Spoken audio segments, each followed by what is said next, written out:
Now last week Samsung announced their latest round of flagships, the Galaxy S21 series. Let's have a look and see what they are all about. So here we have a quick roundup from The Guardian talking about the Galaxy S21, and right away, look at this design. They can see right here, this camera cutout piece I think is absolutely stunning. So futuristic, it looks very, very modern, and I do think that actually they're taking cues from Apple here. It's quite provocative in many ways, but actually that's the sort of thing Apple has done in recent years with their phone camera designs. If you look at something like the iPhone 11 when that came out, you look at the square camera bump that Apple had with the 3 big lenses, and that was quite controversial at the time. People were making memes out of it, but actually once people got it, they thought, it looks pretty good in person, and actually the cameras are pretty good too. So props to Samsung for doing that and for making their design quite unique in that regard. We can take a look here at the Galaxy S21 Ultra, and this is, the top of the line phone here. This one starts at £1,149, and it is the largest of the 3 devices. You have 3 phones in this series. You have the Galaxy S21, the regular one, S21 Plus, and now you've got the S21 Ultra. We'll start with the Ultra. 6.8 inch OLED display, and the great thing about the Samsung flagships is that they all have 120Hz adaptive refresh rate. So what that means is, if you're scrolling or if you're using the S Pen, which the S21 Ultra comes with now, or you can buy separately, you get much smoother writing with the pen, smoother scrolling. Certain video you'll be able to watch and it'll look so much just so buttery and just so wonderful and amazing. The iPad Pro comes with 120Hz refresh rate, and using that is just it's a dream. So all of the Samsung flagships have 120Hz, and it really does make a difference having the nice smooth screen when you're scrolling and things like that. It has the big battery. The battery on the S21 Ultra is 5,000 milliamp hours, which is just nuts. It's totally amazing. You have the cameras. One of them is 3 times optical zoom. You've got space zoom, 10 times optical zoom. It's just pretty wild.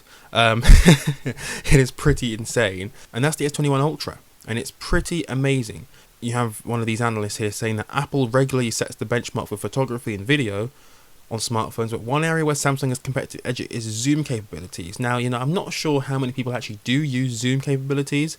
Most people use their smartphone cameras just for photo and for video. I use my phone for video, for example, and I know that the iPhone has the best video quality of any smartphone on the market. Photography is, up in the air. Lots of smartphones have good photography capabilities, but Samsung clearly working on their zoom capabilities, and that's absolutely fine by me. Then we come down to the Galaxy S21 and S21 Plus. Now, the Galaxy S21 starts from £769, so around the same price of the iPhone 12. And then the Galaxy S21 Plus starts from £949, so just under the £999 price of the iPhone 12 Pro. And you get 128GB base storage with all of the models. The S21 Ultra comes with 512 gigs of storage if you want to max out as well.